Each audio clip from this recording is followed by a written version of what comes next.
ओम शांति। 13 दिसंबर बाबा के महावाक्य सुनते हैं विस्तार से। मीठे बच्चे, तुम्हारी ये ईश्वरी मिशन है। तुम सबको ईश्वर का बनाकर उन्हें बेहद का वर्षा दिलाते हो। प्रश्न, कर्मेंद्रियों की चंचलता समाप्त कब होगी? उत्तर, जब तुम्हारी स्थिति सिल्वर एज तक पहुँचेगी, अर्थात जब आत्मा त्रेता की सतो स्टेज तक पहुँचेगी जाएगी तो कर्मेंद्रियाँ की चंचलता बंद हो जाएगी। अभी तुम्हारी रिटर्न जर्नी है, इसलिए कर्मेंद्रियों को बस में रखना है। कोई भी छिपाकर ऐसा कर्म नहीं करना जो आत्मा पतित बन जाए। अविनाशी सर्जन तुम्हें जो परहेज बता रहे हैं उस पर चलते रहो। आज का गीत। मुखड़ा देख ले प्राणी दर्पण में, कितने पाप और पुण्य हैं तेरे जीवन में। ओम शांति। रूहानी बच्चों प्रति रूहानी बाप समझा रहे हैं ना। सिर्फ तुम्हें बच्चों को, जो भी रूहानी बच्चे प्रजापिता ब्रह्मा मुख वंशावली हैं वह जानते हैं हम ब्राह्मणों को ही बाप समझाते हैं। पहले तुम शूद्र थे, फिर आकर ब्राह्मण बने हो। बाप ने वर्णों का भी हिसाब समझाया है। दुनिया में वर्णों को भी समझते नहीं, सिर्फ गायन है।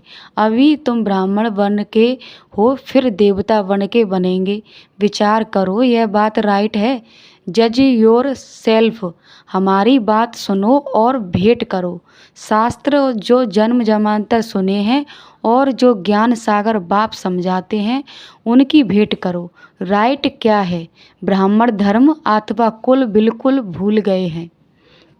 तुम्हारे पास विराट रूप का चित्र राइट बना हुआ है इस पर समझाया जाता है। बाकी इतनी भुजाओं वाले चित्र जो बनाए हैं और देवियों को हथियार आदि बैठ दिए हैं वे सब हैं रॉन्ग। यह भक्ति मार्ग के चित्र हैं। इन आँखों से सब देखते हैं परंतु समझते नहीं। कोई के एक्यूपेशन का पता नहीं है। अभी तुम बच्चों को अपनी आत्मा का पता पड़ा है और 84 जन्मों का भी मालूम पड़ा है। जैसे बाप तुम बच्चों को समझाते हैं, तुमको फिर औरों को समझाना है। शिव बाबा तो सबके पास नहीं जाएंगे, ज़रूर बाप के मददगार चाहिए ना। इसलिए तुम्हारी है ईश्वरी मिशन। तुम सबको ईश्वर का बनाते हो, समझाते हो। वह हम आत्माओं का बेहद का बाप है, उनसे बेहद का वर्षा मिलेगा। जैसे लौकिक बाप को याद किया जाता है, उनसे भी जास्ती पारलौकिक बाप को याद करना पड़े। अलौकिक बाप को अल्पकाल के लिए सुख देते हैं, बेहद का बाप बेहद का सुख देते हैं। यह अभी आत्माओं को ज्ञान मिलता है।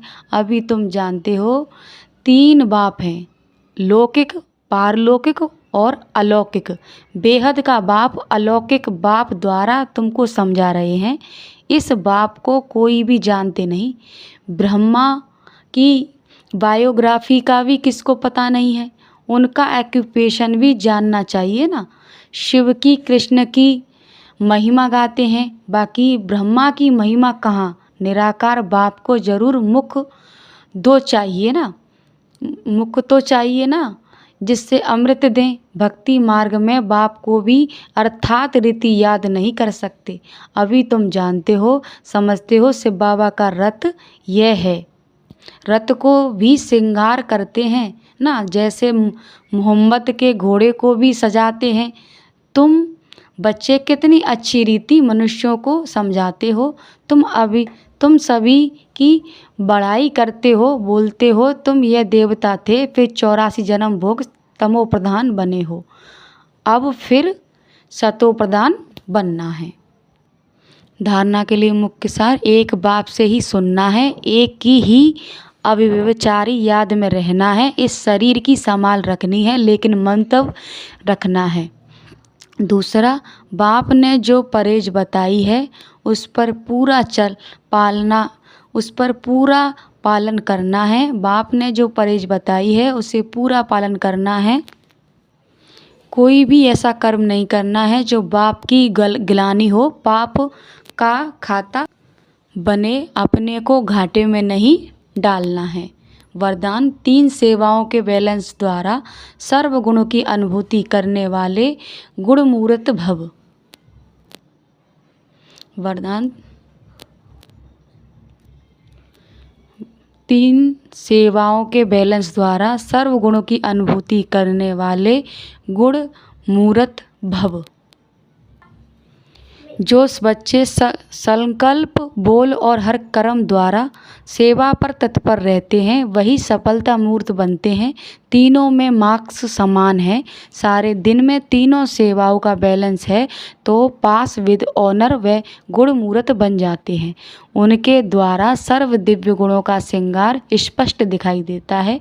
एक दूसरे को बाप के गुणों का व स्वयं की धारणा के गुणों का सहयोग देना ही गुणमूर्त बनना है, क्योंकि गुणदान सबसे बड़ा दान है। स्लोगन: निश्चय रूपी फाउंडेशन पक्का है तो श्रेष्ठ जीवन का अनुभव स्वत होता है। निश्चय बुद्धि फाउंडेशन पक्का है तो श्रेष्ठ जीवन का अनुभव स्वत होता है। अव्यक्त इशारे। अब संपन्न व कर्मातीत बनने की धुन लगाओ। पिछले कर्मों का हिसाब किताब है। फल स्वरूप तन का रोग और मन के संस्कार, तन का रोग हो, मन के संस्कार अन्य आत्माओं के संस्कार से टक्कर भी खाते हो, लेकिन कर्मातीत कर्म भोग के वश ना होकर मालिक बन हिसाब चुकतू करावे। कर्म योगी बन कर्म भोग चुकतू करना, यह है कर्मातीत स्थिति की निशानी। प्रैक्टिस करो अभी अभी कर्मयोगी, अभी अभी कर्मातीत स्टेज। ओम शांति।